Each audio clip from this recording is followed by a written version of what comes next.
Have you ever felt a cold breath on your neck when no one was there?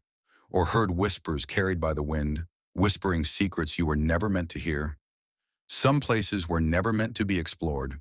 Forests where the air itself feels heavy with unseen eyes watching, where the trees whisper stories of those who entered but never returned. Before we dive in, make sure to like, subscribe, and share for more chilling stories. And tell us in the comments, what's the scariest place you've ever been? The rain drummed softly against the windshield as Jack tightened his grip on the steering wheel. The road ahead was swallowed in fog, the trees lining the narrow dirt path looming like silent sentinels. Beside him, Hallie checked her camera, making sure it was ready. Philip sat in the back, flipping through their research notes, while Rosie stared out the window, her fingers tapping anxiously on her knee. "Burkett's Forest," Jack muttered, reading the faded wooden sign at the entrance. "You sure this is the one?" "This is it," Diane confirmed, pulling up a map on her phone. "They say it's one of the most haunted forests in the world. Missing hikers, ghost sightings, unexplainable sounds. People have gone in and never come out." Paula scoffed from the passenger seat. "And we're just casually driving in like it's a Sunday picnic." Jack sighed. "We document haunted locations, remember? That's what we do." Paula rolled her eyes. "Yeah, but most of those places had walls. This?" She gestured at the dense trees ahead. "This is open wilderness. There's nowhere to run." A heavy silence settled over them. Then Philip cleared his throat. "We've been to some pretty messed up places before, guys. Remember the asylum? Or that underground tunnel in Prague?" "This is different," Rosie whispered. "This place, it feels wrong." Jack ignored the sinking feeling in his gut and pressed the gas pedal. The van rolled forward, gravel crunching beneath the tires as they passed under the twisted, gnarled branches that formed a natural archway. The deeper they drove, the darker it became. The sun had barely begun to set, yet the light struggled to penetrate the thick canopy above them. Shadows stretched unnaturally, and an eerie stillness hung in the air. Not even the chirping of insects or the rustling of leaves broke the silence. Then the road ended. A rusted metal gate stood before them, its chains broken as if something had forced its way through. Beyond it, a narrow footpath disappeared into the dense foliage. "We walk from here," Diane said, slinging her backpack over her shoulders. Jack killed the engine, and one by one they stepped out into the oppressive silence. The moment his boots hit the damp ground, he felt it, a deep, unsettling pressure, as if the air itself was pushing against him. "Anyone else feel that?" Rosie asked, rubbing her arms. "Yeah," Philip muttered, "like the air's too thick." Paula glanced around, eyes narrowing. "It's probably just our nerves." Jack wasn't convinced. He had been to haunted places before, but nothing had ever felt quite like this. They grabbed their equipment, cameras, flashlights, EVP recorders, and started down the path. The trees stood too close together, their branches intertwining like skeletal fingers.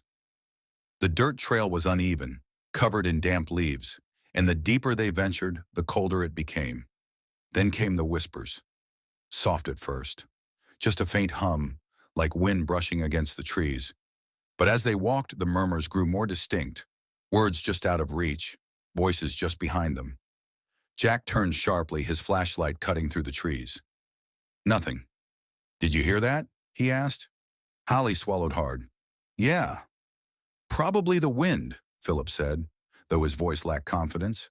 But there was no wind, not even a breeze. They pressed on. The whispers followed. A mile in, they reached a clearing. In its center stood an old wooden sign, its letters faded and barely readable.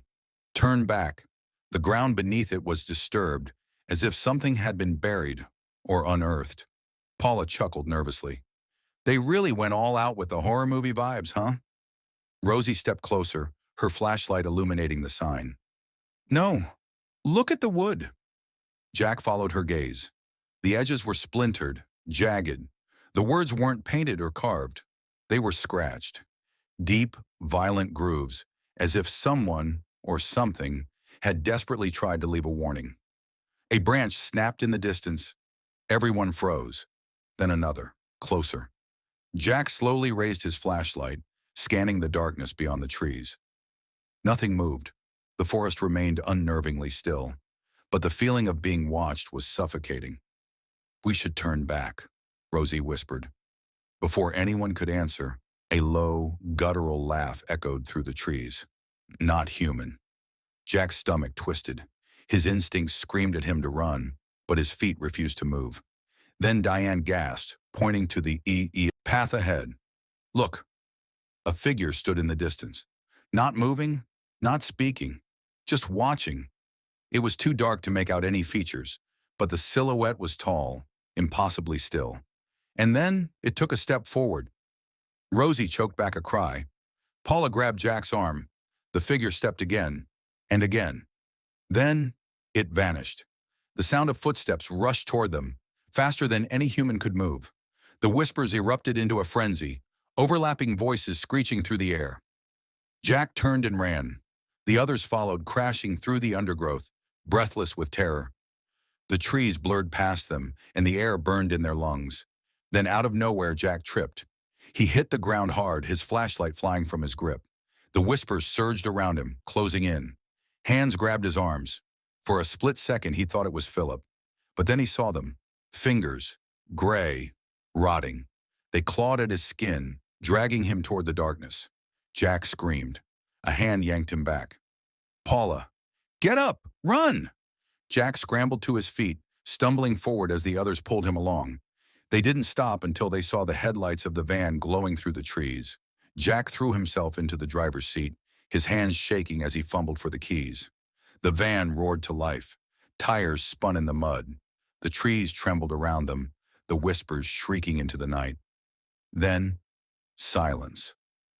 The van burst through the gate, and as soon as they crossed the threshold, everything stopped. No voices, no figures, no movement. They didn't stop until they were miles away. Breathless, shaking, Jack glanced at the rearview mirror. Something was standing at the forest's edge, watching, smiling. The van tore down the winding road, tires kicking up gravel as Jack gripped the wheel like a lifeline. No one spoke. No one dared to. The weight of what they had just escaped hung thick in the air, pressing down on them like a suffocating mist. Hallie was the first to break the silence. Tell me someone else saw that. Paula, still gasping for breath, turned to her. Saw what? The thing standing there? Or the hands pulling Jack into the damn ground? Philip ran a shaking hand through his hair. We should never have gone in. Jack didn't answer. He kept his eyes on the road, but something in his gut told him they weren't safe yet. That feeling, the eyes, they were still on him. Rosie let out a shuddering breath. We need to pull over, just for a minute. I feel like I'm going to pass out. Jack hesitated. The last thing he wanted was to stop. But when he looked at Rosie, face pale, hands trembling, he knew they had no choice. A clearing appeared ahead, just off the road. Jack pulled the van in, the headlights slicing through the dark. The moment the engine shut off, a crushing silence fell over them. Diane checked her phone. No signal. Philip rubbed his temples.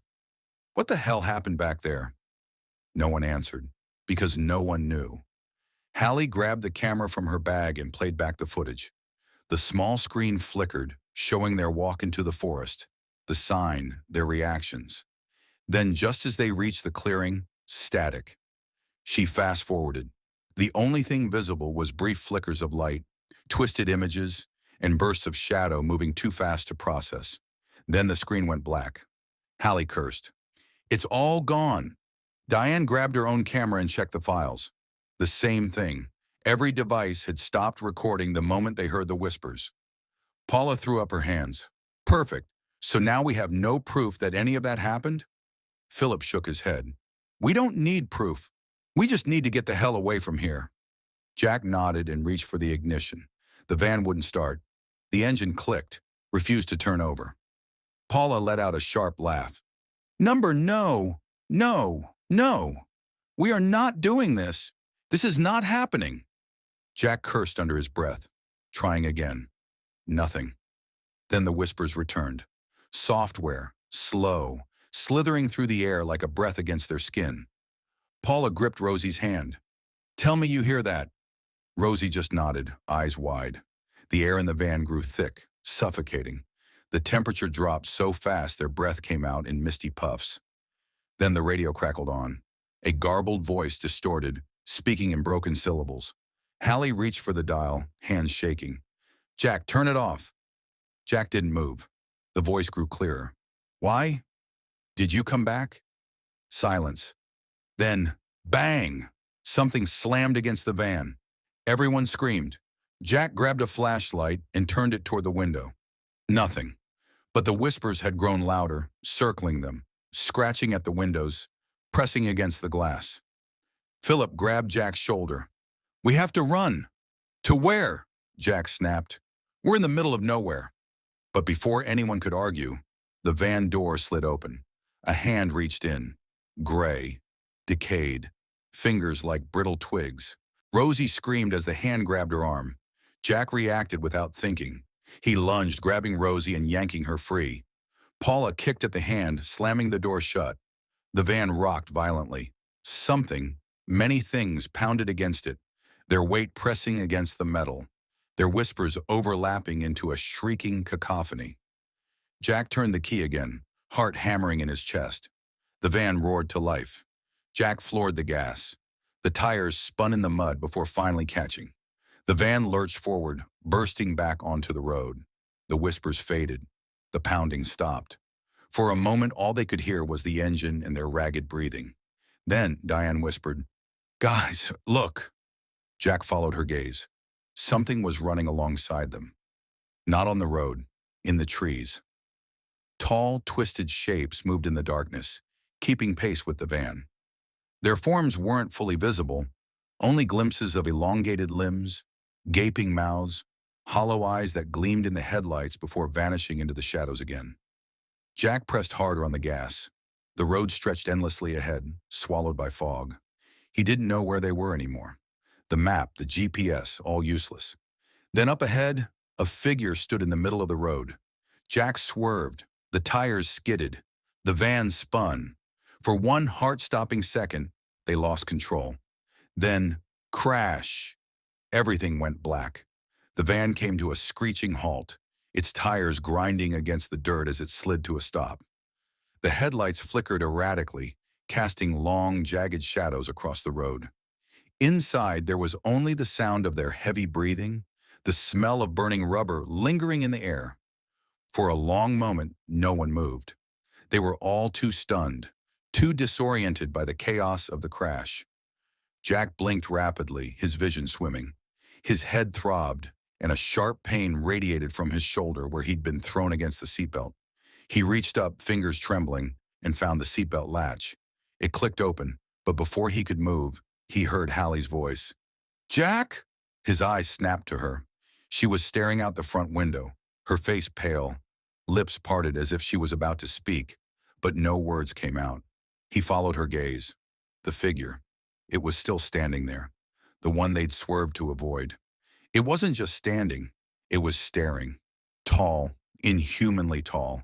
The form was dark, a silhouette blending into the shadows, but the faint glint of white teeth gleamed in the moonlight. It had no eyes, just dark, empty hollows. And it was smiling. The van was silent. No one dared to speak, not even to breathe. Then the figure moved. It didn't walk. It glided as if the ground itself didn't matter. Its movements were jerky, unnatural. It reached toward them, a hand stretching out, the fingers curling like claws. "Get out!" Paula screamed, her voice cracking with panic. "Get out of the van! Now!" Jack's body reacted before his brain could catch up. He grabbed the door handle and wrenched it open, stumbling out onto the dirt road. Hallie was next, her legs unsteady as she scrambled to follow him. Rosie was already out, her face streaked with tears, her body trembling violently. Philip leaped out with Diane close behind him. The last thing they saw before they ran was the figure's hand, now much closer, reaching toward the van. Its fingers brushed against the window, leaving a trail of frost on the glass, as if it had just breathed on it. They didn't stop running. They couldn't. The forest, which had seemed so distant, now felt suffocating, pressing in on them from all sides. The trees, the ones that had seemed merely tall and foreboding before, now loomed over them like giants, their branches twisting and warping, forming grotesque shapes in the dim light. The whispers returned, louder this time. a constant cacophony that seemed to be coming from all directions. Jack's breath came in ragged gasps, his heart pounding in his chest as he pushed forward. His feet slipped in the muck, but he didn't dare look back. Then came the sound, a crack, a loud snap of something large moving through the forest. Jack's eyes darted toward the trees. A shape, a shadow moved swiftly through the darkness.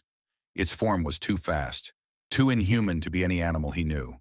It was like the forest itself was alive, hunting them. "Go!" Jack shouted, but it was barely a whisper against the overwhelming noise around them. They ran harder. Behind them, the sound of twigs snapping grew louder, closer. The thing was right there, almost on top of them. They reached a clearing, but it was no safer than the rest of the forest. The ground was uneven, and the trees stood so close together that there was nowhere to hide. A faint moonbeam shone through the branches, casting a cold silver glow over the clearing. Jack skidded to a halt, panting. "We need to find shelter," Hallie gasped, her face white with fear. "Shelter?" Paula's voice was sharp with disbelief. "We're in the middle of nowhere. There's no shelter out here. We're the shelter." A loud growl interrupted her. It wasn't an animal's growl. It was something otherworldly, a low guttural sound that reverberated through their bones. It was coming from the trees. Jack's eyes went wide. He could see something now, something large and dark, emerging from the underbrush. It was moving, but it wasn't walking. It was crawling, not on its hands and knees. It was crawling on its torso, dragging its body along the ground with limbs too long to be human, its spine contorted in unnatural angles. The thing moved with terrifying speed, its mouth opening wide, showing rows of jagged teeth that glistened like shards of glass. "Run!" Jack shouted, but it was too late. The creature lunged. Jack barely had time to dive to the side, tumbling into the mud as the thing crashed past him, its claws scraping the earth with a screeching sound that made his blood freeze. The others were still running, but the creature was gaining on them, its massive form swallowing the space between them in mere seconds. Diane screamed, her voice high-pitched and desperate. Jack scrambled to his feet, adrenaline pumping through his veins. He reached for the nearest rock, swinging it at the creature with all his strength. The rock shattered against its side, but the thing didn't even flinch. It turned its head toward him, its eyes glowing. Cold, empty. It snarled, low and menacing, and then it spoke in a voice that wasn't a voice at all, but a whisper that curled into his mind like a snake. "You shouldn't have come." The thing lunged again, but this time, there was no escaping. Jack closed his eyes, preparing for the worst. But the blow never came. Instead, there was a deafening roar, a sound like the earth itself was tearing open.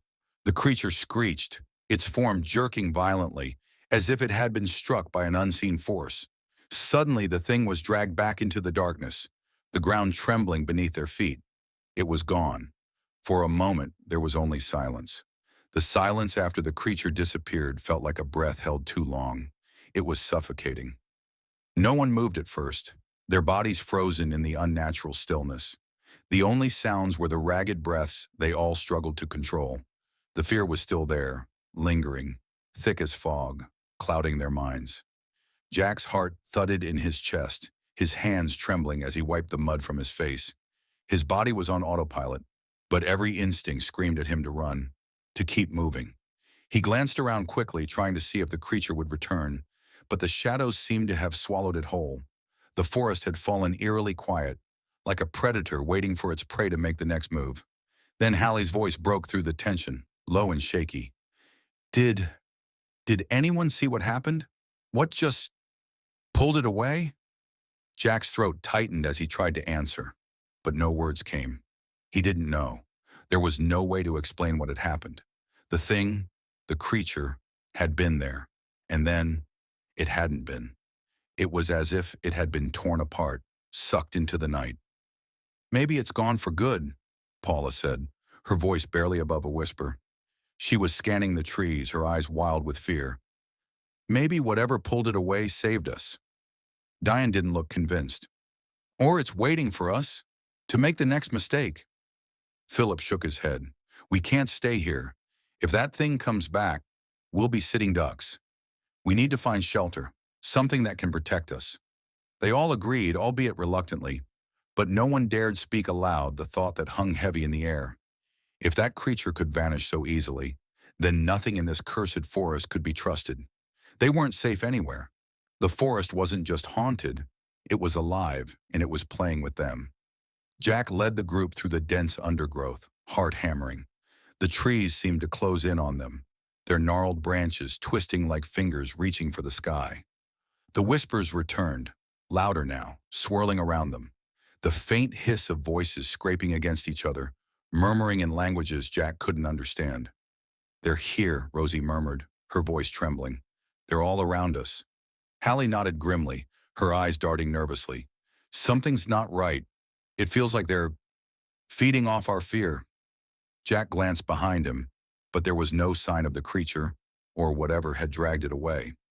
Yet the sense of being watched was undeniable, the pressure in the air growing thicker with every passing moment. The path ahead twisted and turned, and the deeper they went, the darker it became. The light from the van was long gone, swallowed by the thick canopy above. The only illumination was their flashlights, which cut through the blackness, their beams dancing erratically on the trees. Jack noticed how they flickered, like the forest was trying to block out their presence. They walked in silence, the whispers still following them, like an insidious echo of their every step. The tension built with every breath, until it was nearly unbearable. Then a cry, a loud, shrill scream that sliced through the air. It came from behind them. Philip spun around, his flashlight darting into the blackness. But there was nothing, just shadows stretching endlessly into the night. "Did you hear that?" Diane gasped, her voice panicked. "I heard it," Jack said, his voice tight. "But there's nothing there." Rosie looked behind her, her face pale, eyes wide with terror. "We need to go, now." They all started moving faster now, their footsteps heavy and urgent against the wet earth. Jack's breath was coming in ragged bursts, his mind racing.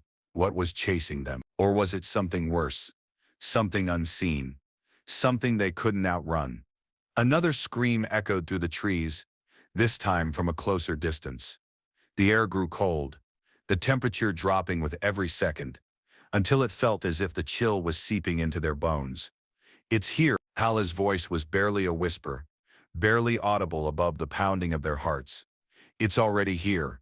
Jack's flashlight swung wildly, the beam cutting through the trees in desperate arc. Then out of the corner of his eye, he saw it, a figure thin and gaunt, standing just at the edge of the trees.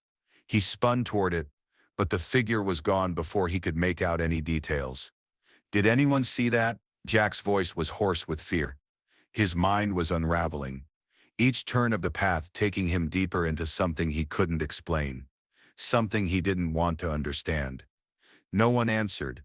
They were all too afraid to speak, too afraid that speaking might make the thing real. They reached a small clearing, and for a brief moment, the oppressive weight of the forest seemed to lift. The air wasn't so thick here, and the ground was softer, almost welcoming. But before Jack could relax, the ground began to tremble beneath their feet. At first it was just a faint vibration, but then it grew stronger. The trees shook violently, and the leaves began to swirl in a whirlwind, twisting and spiraling in midair like they were being pulled by an invisible force. "Run!" Jack shouted, and they didn't hesitate. They sprinted, terror fueling their movements, as the earth beneath them cracked, splitting open in jagged lines. From the cracks emerged dark tendrils, thick and twisted like roots, reaching toward them. One of the tendrils shot forward, coiling around Rosie's ankle before she could react. She screamed as it yanked her off her feet, pulling her toward the gaping blackness in the ground. "Rosie," Paula screamed, but it was too late. The tendril dragged her into the earth, disappearing as if the ground had swallowed her whole. Jack didn't stop.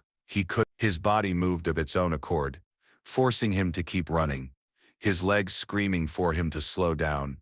But his mind was already lost to fear.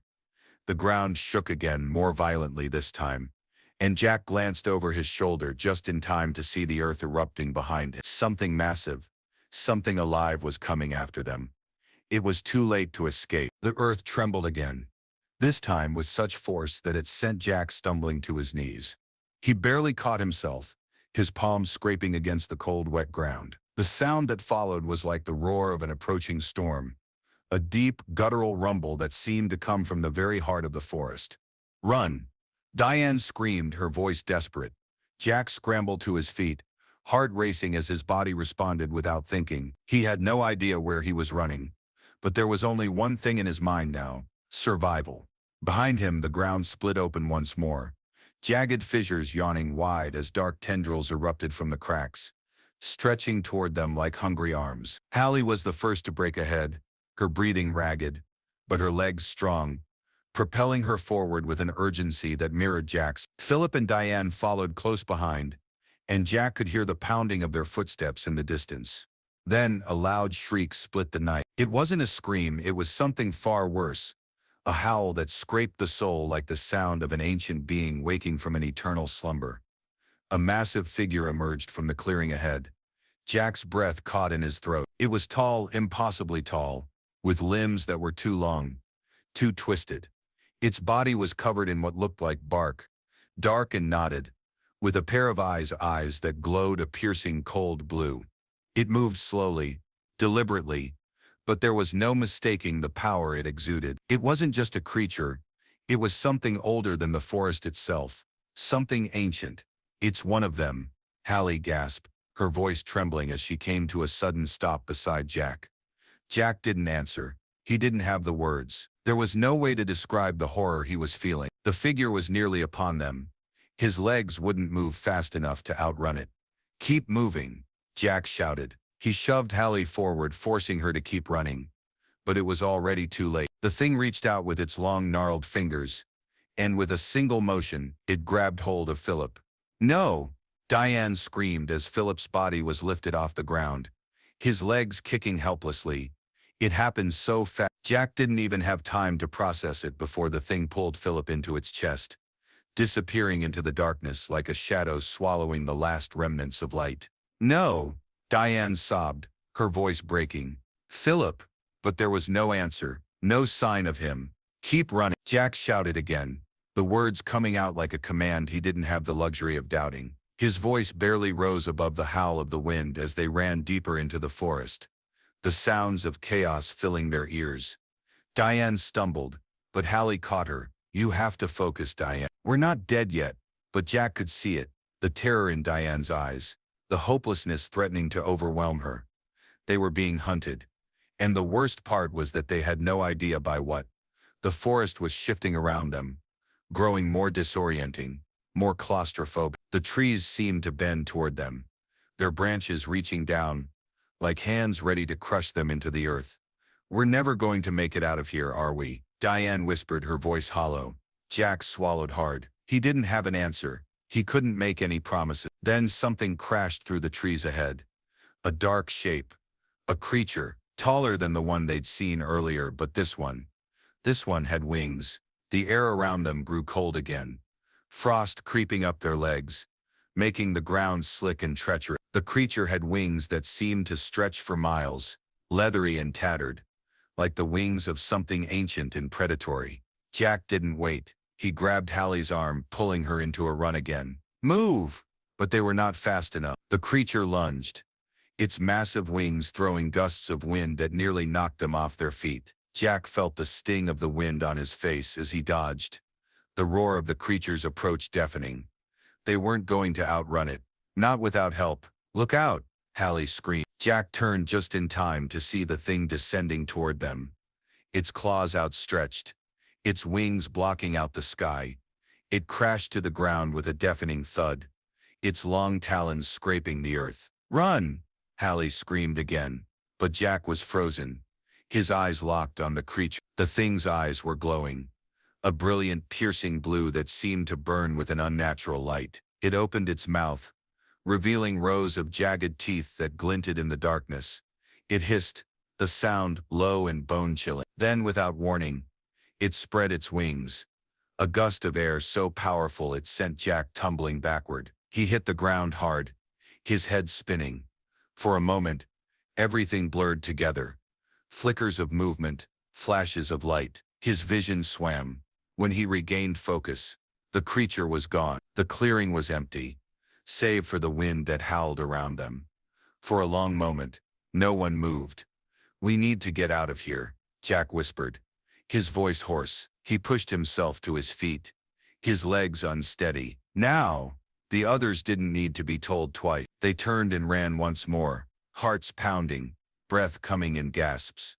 The forest was closing in around them, its shadows growing deeper, its whispers louder, as if it were trying to swallow them whole. As they moved, Jack's mind raced. What were they up against? What kind of creatures lurked in this cursed place? And most importantly, how much longer could they keep running? The forest seemed to pulse around them, alive with energy. The wind howled, twisting through the trees like an invisible predator, pushing against them, urging them to stop. But they couldn't stop. Not now, not with the shadow of something worse stalking them. The ground was uneven beneath their feet, the terrain shifting with every step as if the earth itself was conspiring against them. They moved in a tight group, a chain of people desperately clinging to the last threads of hope. The shadows stretched longer as the moon climbed higher in the sky, its faint light barely cutting through the thick canopy above. Jack's breathing was ragged, his lungs burning from the exertion. But there was no time to rest. Not now. "We need to find shelter," Hallie said, her voice almost lost in the wind's howl. "Somewhere we can regroup."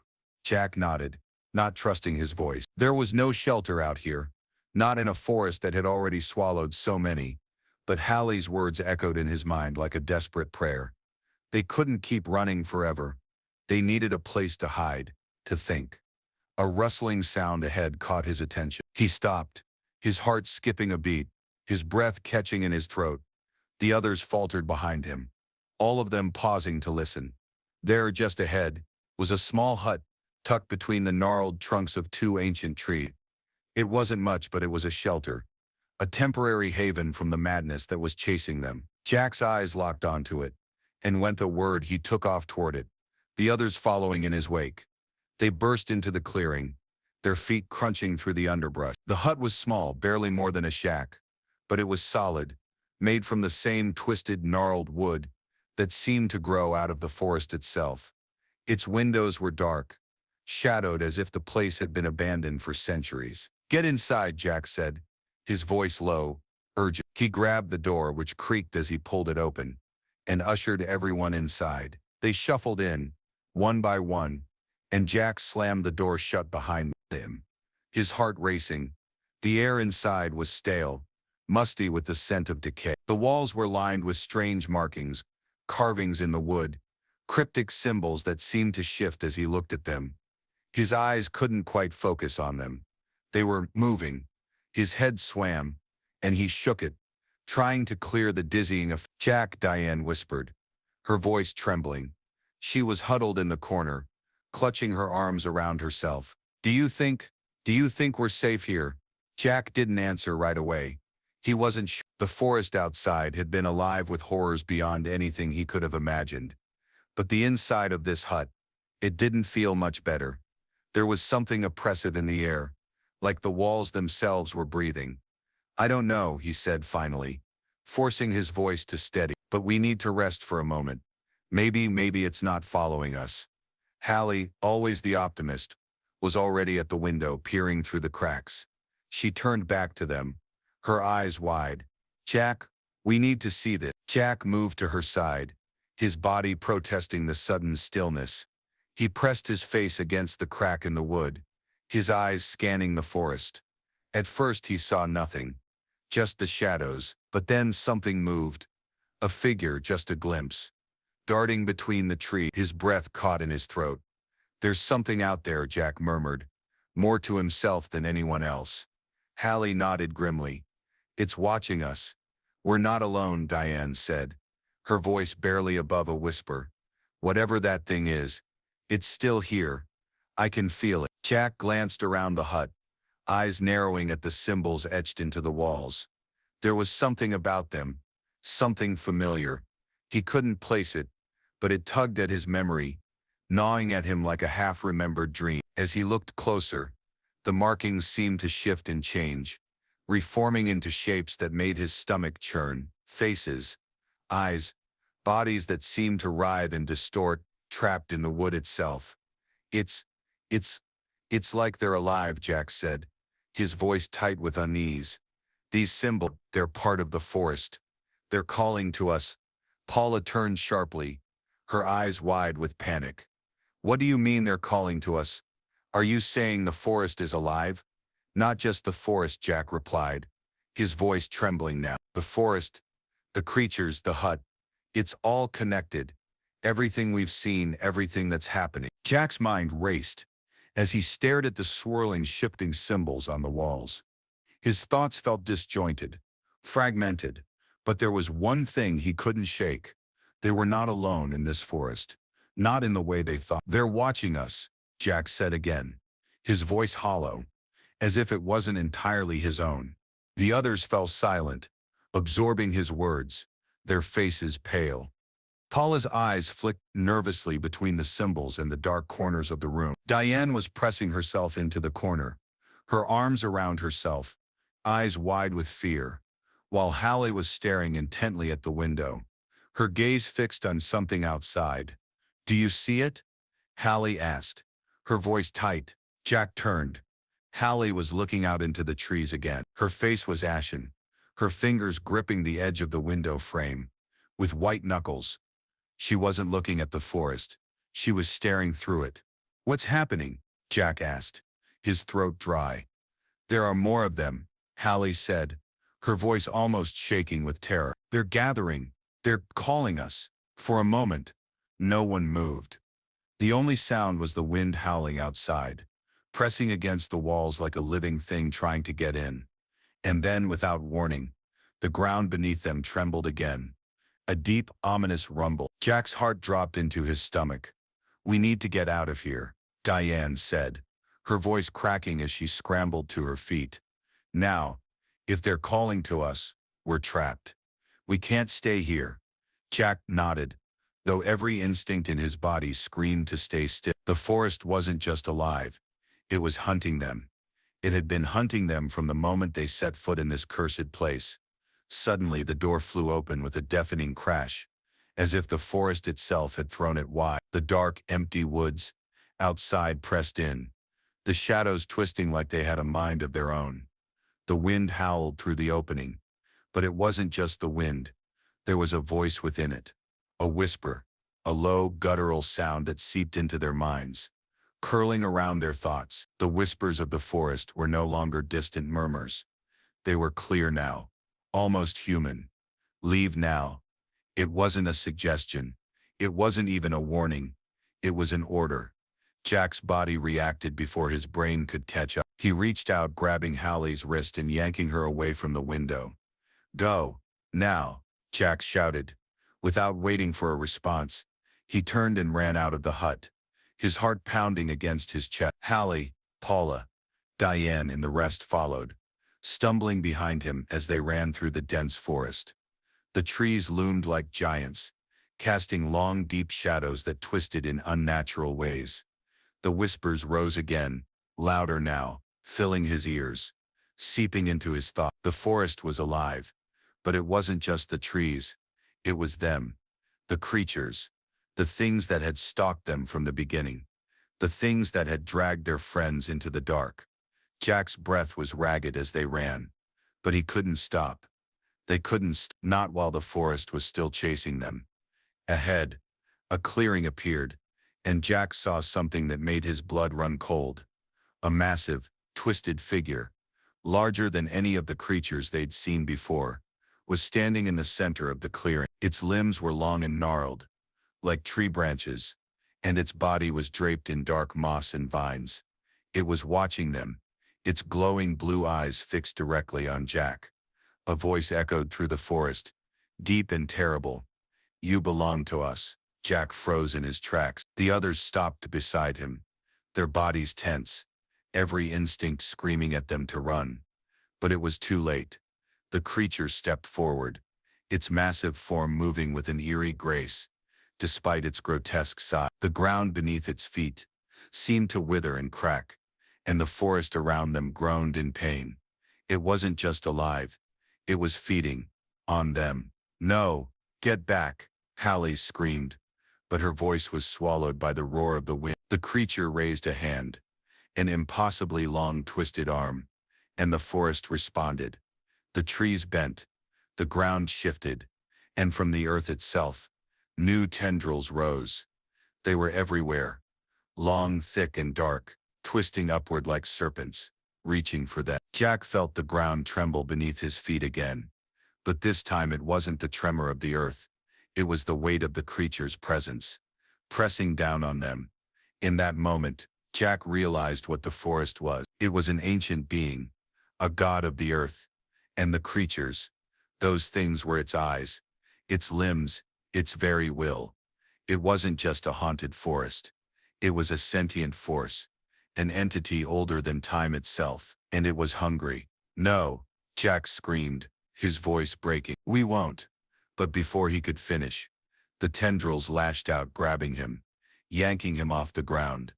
Hallie screamed, but Jack was already being pulled into the darkness. His body jerked violently, his vision spinning as he was dragged into the heart of the forest, the creature's cold, unblinking eyes staring down at him.